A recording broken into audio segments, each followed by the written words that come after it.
On cause des problèmes de santé majeurs chez nos enfants, chez tous les citoyens, à vouloir surcompenser pour, par exemple, des aqueducs.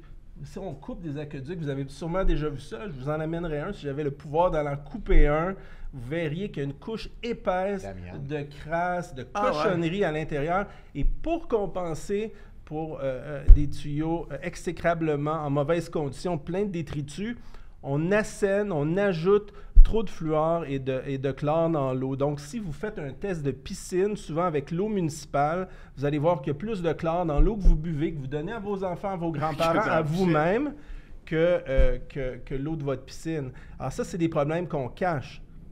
Moi, je vais vous faire une confidence. J'ai travaillé, là, on a fait de la construction à Montréal un peu partout.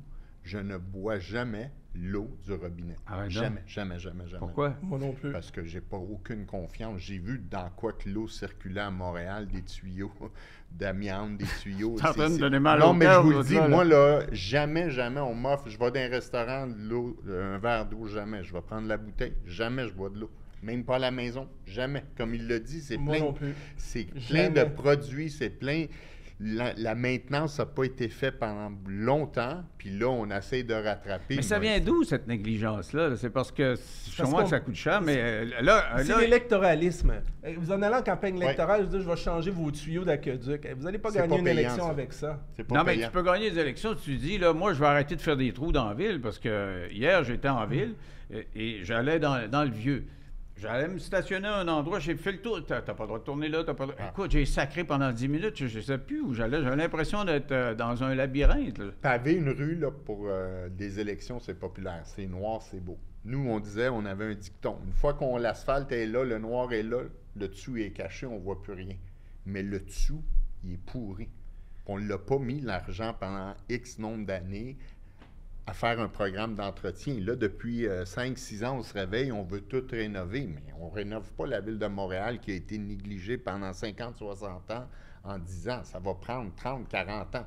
En finissant ces travaux-là, ceux qu'on a faits vont être à recommencer. Fait qu'on n'est pas sorti du bois. Moi, là, être restaurateur, être un commerçant au centre-ville de Montréal, je fermerais boutique puis je m'en irais en banlieue. C'est impossible. Ça a déjà été dur. Les autres, ils ont eu la pandémie puis la rénovation de la rue Sainte-Catherine qui finit pas de finir. Je sais pas vous apportez un bon point tantôt. Je vais revenir là-dessus parce que c'est essentiel. La fluidité de la circulation à Montréal, de vouloir intellectuellement appuyer coûte que coûte le transport en commun, c'est une idéologie qui n'est pas la mienne. Si les citoyens n'en veulent pas, ils n'en veulent pas. S'ils en veulent, ils en veulent.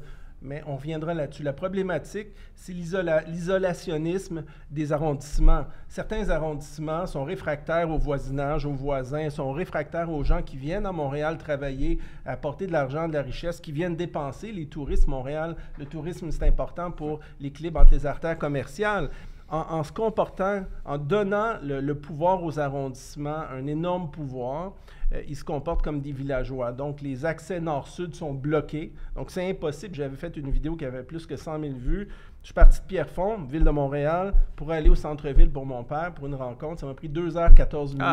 Mais ça n'a pas de sens. C'est la même ville, il n'y a pas de pont, il n'y a pas rien. Et tu veux aller tout droit? Non, il faut que tu tournes à droite. Non, tu ne peux même pas retourner à gauche, il faut que tu retournes à droite. On viraille, on viraille, on viraille. Donc, le concept des arrondissements est à revoir. Ça coûte extrêmement cher. Puis, il y en a plusieurs dans les arrondissements centraux qui se foutent éperdument des citoyens. Et pire, la circulation en voiture.